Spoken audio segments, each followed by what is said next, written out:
Ang lihim ng mga arkibo ng Vatican ay isa sa mga pinakamahalagang ari-arian ng simbahang Katolika na nakatago sa loob ng mismong relihiyosong kaharian ng Vatican. Sa kabila ng relihiyosong anyo ng Vatican, naroroon ang isang kayamanang kasaysayan, kaalaman at mga lihim na nasa loob nito.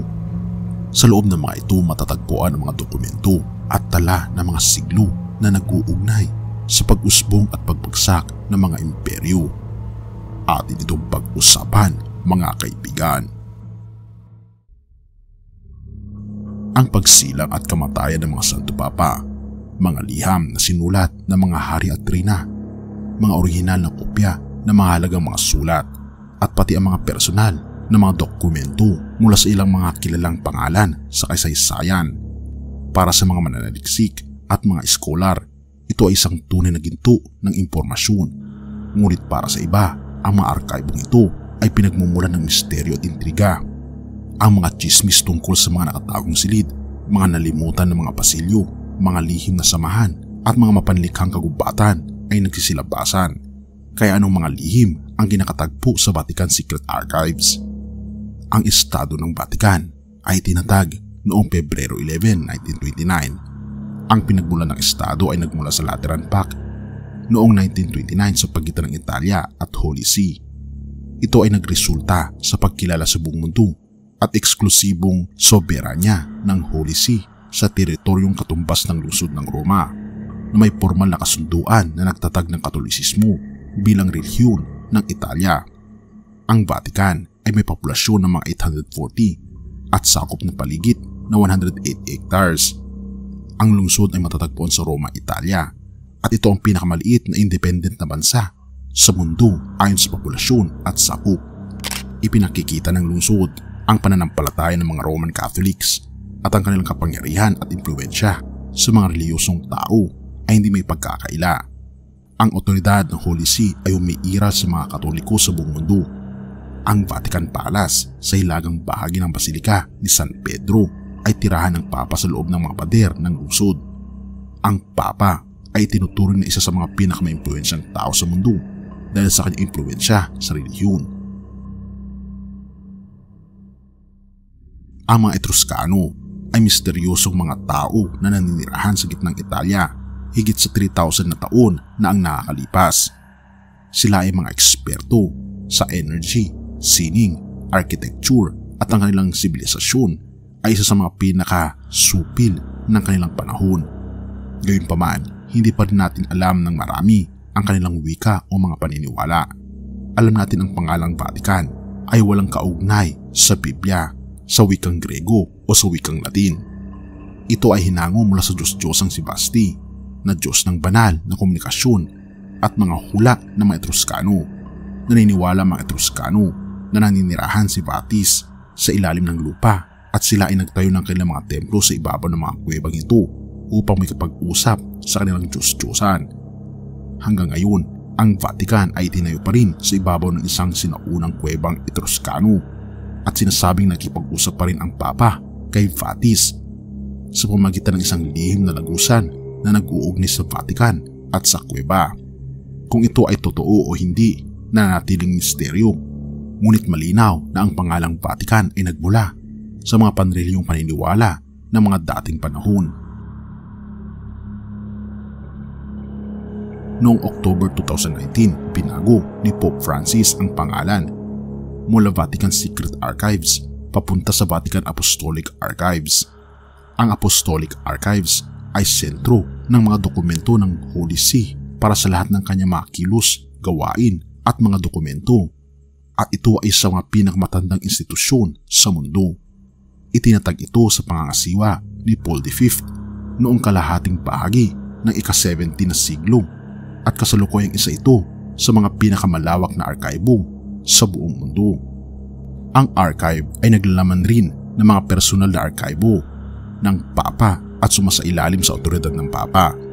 Ang mga archives ay hinati sa dalawang seksyon, ang Vatican Apostolic Archive at ang Vatican Secret Archive. Ang Apostolic Archive ay naglalaman ng mga dokumento mula sa pontificate ni Pope Innocent VIII hanggang sa ika-20 na siglo. Samantalang ang Secret Archive ay nagtataglay ng mga tala mula sa mga kamakailang taon. Ang Apostolic Archive ay bukas sa mga mananaliksik, habang ang Secret Archive ay hindi. Ang Vatican Secret Archives ay isang malawakang tanyagang imbakan ng mga lihim at mga pag-amin na naglalaman ng mga tala ng mga iskandalo at mahalagang impormasyon. Ang mga archives ay napakalalim at maliligaw ang mga tao na pupunta dito dahil sa sobrang lawak nito. Ayon sa isang eksperto, mayroon lamang 24 miles o mga lalagyan ng mga archives, ngunit kamakailan lamang inamin ng Vatican na mayroong 85 kilometers ng mga istante. Bukod dito, may 135 na mga fondi o mga individual na archives na hiwalay mula sa mga inilagay pang istante nito.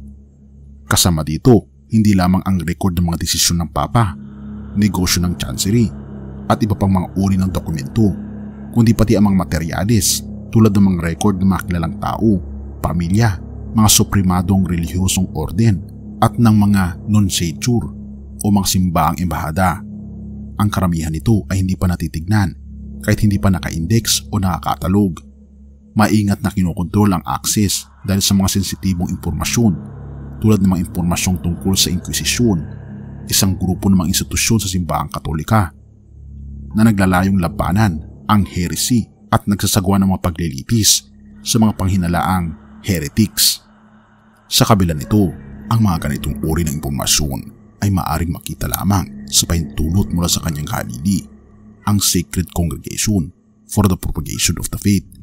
Sa kabila nito, ang Vatican Secret Archives ay isang mahalagang mapagkukuhanan ng impormasyon para sa mga historiador at mananaliksik na nagnanais malaman ang katotohanan tungkol sa simbahang Katolika at sa mundo sa paligid natin. Ang Vatican Secret Archives ay mayroong ilang mga kahanga-hanga at mapanganib na dokumento sa loob ng mga siglo. Ngunit kamakailan lang ang mga arkibong ito ay nahalubilo sa kontrobersya. Noong 2015, natuklasan ng isang grupo ng mga mananaliksik ang ebidensyang nagpapakita na ang Vatican ay nagtago ng mga pulong ng dokumento na naglalaman ng mga ulat ng pang-aabuso sa sexual ng mga pari ng simbahang Katolika. Iniulat ng mananaliksik na mas iniintindi ng Vatican ang pagpapalakas ng kanyang reputasyon kaysa sa pagpapaligtas sa mga biktima ng pang-aabuso. Pagkatapos noong 2018, natuklasan naman ng isang grupo ng mga mananaliksik na nilipo ng Vatican ang daandang mahalagang dokumento na may kaugnayan sa Holocaust. Sinabi ng Vatican na ang mga dokumento ay tinanggal para sa mga dahilan ng kontrobersyal, ngunit marami ang naniniwala na ito ay winasak upang protektahan ang imahe ng simbahan. Ang kontrobersya sa paligid ng Vatican Secret Archives ay nag-iwan sa maraming tao na nagtatanong kung anong iba pa ang itinatago mula sa pampublikong pananaw. Anong mga madidilim na lihim ang natatago sa likod ng kanyang mga pader? Ayon sa ilang mga chismis ng Vatican Archives, ito daw ay naglalaman ng mga ebidensya ng buhay mula sa ibang planeta.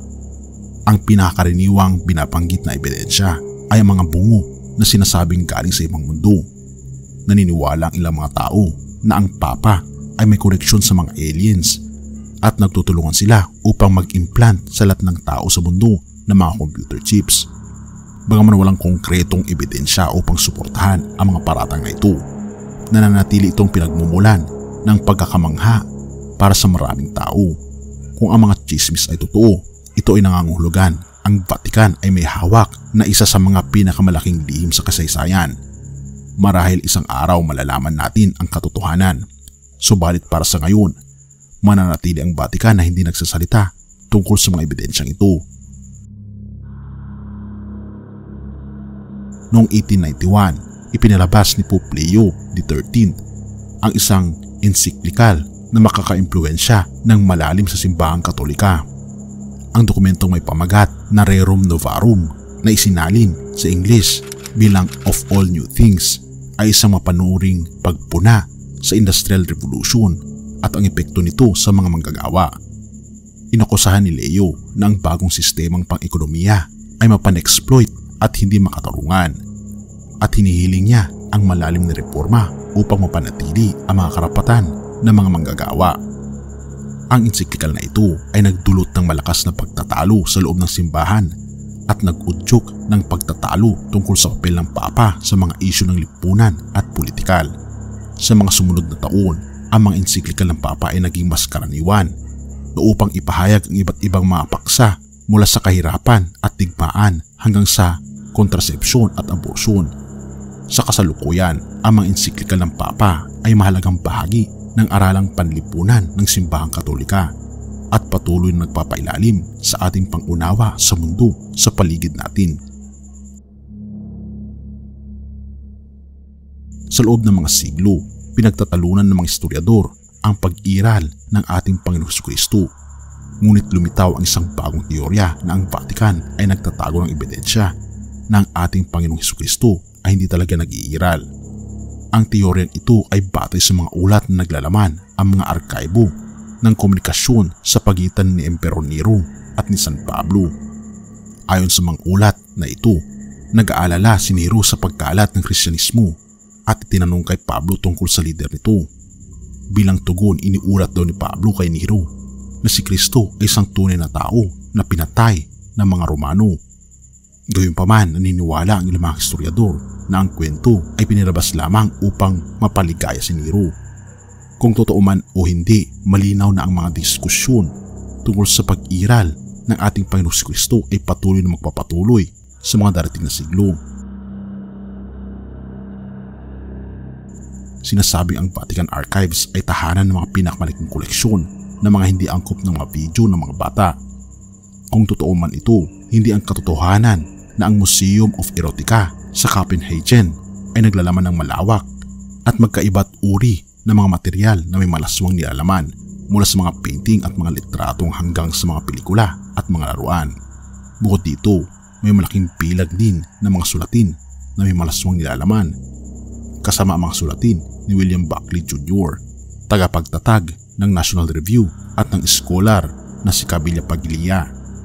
Dahil sa dami at lawak ng koleksyon at sa kasalukuyang modernong kasaysayan ng negatibong balita, hindi malabong ang Vatican Archives ay may kaugnayan sa mga nakakabahala at hindi angkop ng mga chismis. Gayunpaman, nanatiling misteryo ang tunay na kalikasan ng koleksyon na ito. Naniniwala ang ilang mga tao na sa kabila ng pagkakabigo nito sa panahon ng gitnang panahon, muling itinatayo ng Illuminati ang sarili nitong miyembro sa ilalim ng ilan sa mga pinakamakapangyarihang pwesto sa buong mundo. Isa sa mga makapangyarihang opisina ay ang Vatican, kung saan pinaniniwala ang kasapi ang maraming prominente na mga miyembro ng Illuminati. Ang ideya na kontrolado ng Illuminati ang lahat ay maaring tila malayo sa ilang mga tao. Ngunit kapag iniisip ang ebidensya, ito'y may kahulugan. Halimbawa, ang Vatican ay isang napakayaman na organisasyon na may halagang tinataya sa mahigit na $30 billion. Sila rin ang may-ari ng ilang mga pinakamahalagang sining at makasaysayang artifacts sa mundo. Sa sandaling sila ay may malawakang yaman at impluensya, hindi mahirap paniwalaan na maaari silang nasa likod ng ilang malalaking mga teorya o mga conspiracies sa mundo. Kaya sa susunod na pagkakataon na makakakita ka ng kakaibang bagay na nagkakanap sa mundo, huwag kaagad itong isara na ang Illuminati ay posibleng nasa likod nito. Ang Third Secret of Fatima ay isang kontrobersyal na dokumento na nakatago sa loob ng Vatican Archives. Noong 1917, inakusahan ng 3 bata mula sa Portugal na sila ay tumanggap ng hula mula sa Birheng Maria. Ang isa sa mga ito ay napanood ng libo-libong tao. Ang pangyayaring ito ay nagdulot ng mga alinghungaw na ang Third Secret ay naglalaman ng propesya tungkol sa isang nuclear na holocaust, kalabidad, sa kalikasan at iba pa. Ang papakawala ng laman ng Third Secret noong 2000 ay hindi nakatulong upang palakasin ang mga haka-haka. Marami pa rin ang naniniwalang ito ay tinatago pa rin mula sa publiko. Ngunit kung ating makikita, ang Birheng Maria, mga kaibigan, ay tinatago ng Vatican na sinasabi nila na siya raw ay katumbas ng ating Panginoong Jesucristo. Ngunit ang totoo niyan, ang Birheng Maria ay may pinagmulan hindi sa pagiging Kristiyano, kundi sa pagiging okulto ng mga pagano. At doon sa sinasabi natin patungkol kay Apostol Pablo na binanggit niya kay Nero na ang ating Panginoong Hesus ay isang tao na pinatay ay totoo ito mga kaibigan.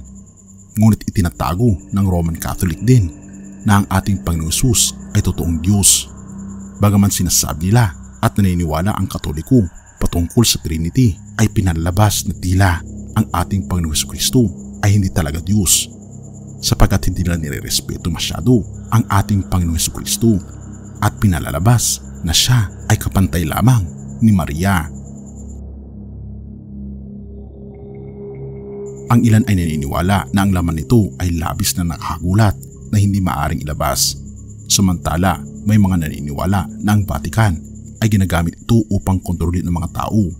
Anuman ang katotohanan patungkol dito ay isa pa ring misteryo. Ang ilang mga tao lamang ay may access sa mga archives at sila ay pinahihintulutan lamang na tignan ang mga partikular na dokumento. Naniniwala ang ilan na may masigit pang mga nilalang na nabubuhay sa Vatican Secret Archives maliban sa mga tanyag na tao. Halimbawa, naniniwala ang ilang mga tao na may itinatagong time machine sa mga archives na kilala bilang ang Coronavisor. Ayon sa kwento, ito ay itinayo ng isang Italianong scientifico at pari na si Father Pellegrino Maria Ernetti. Sinasabing na ibalik niya ang isang aparato na iniwan ng sinaunang sibilisasyon at gamit ang aparato na ito na nakapanood siya ng mga pangyayari na nakaraan at hinaharap. Sinabi pa niyang nasaksihan niya ang pagpapapako sa ating Panginoong Hesukristo. Gayunpaman walang record ng gayong aparato at ang mga lihim na ito ni Ernetti ay sumama sa kanya sa libingan noong 1994. Gayunpaman, naniniwala pa rin ang ilan na ang Coronavisor ay tinatago pa rin sa mga secret archives. Naghihintay na ito ay matuklasan. Sa loob ng mga siglo, maingat na binabantayan ng Vatican ang mga archives na ito. Pinapayagan lamang ang mga scholar na magkaroon ng access sa kanilang mga dokumento at artifacts. Gayunpaman, sa mga nakaraang taon nagsimula na magbukas ang Vatican sa mas malawak na audience at ang mga scientifico ay nakakapag-aral na ng ilang mga matatagal na mga sikreto ng simbahan na matagal nilang hindi binuksan. Anong mga lihim na nakatago sa loob ng mga archives na ito na hindi maaaring sabihin sa sinuman. Ngunit tiyak na mayroong mga lihim na wala pa sa kaharian ng kaalaman. Batay sa kasaysayan ng simbahang Katolika, malamang na ang ilan sa mga lihim na ito ay talagang nakakagulat. Kung ito ay maipapahayag o hindi, maaring baguhin ito ang pang-unawa patungkol sa simbahang Katolika. Ngunit pinabanggit mga kaibigan sa banal na kasulatan. Jeremias 33 verse 3, "Tumawag ka sa akin at ako'y sasagot sa iyo, at ako'y magpapakita sa iyo ng mga dakilang bagay at mahihirap na hindi mo nangangalaman." Oo mga kaibigan, ang tunay na kailangan mong malaman ay walang iba kundi ang ating tagapagligtas, ang ating Panginoong Hesukristo. Siya ang tunay nating kailangan sa napakaraming mga misteryosong nakatago sa mga misteryosong lugar. Ang pinakadakilang matatagpuan natin ay walang iba kundi ang masumpungan, ang kaligtasan na makikita lamang natin sa ating Panginoong Hesukristo. Kaya tayo ay tumawag sa Kanya.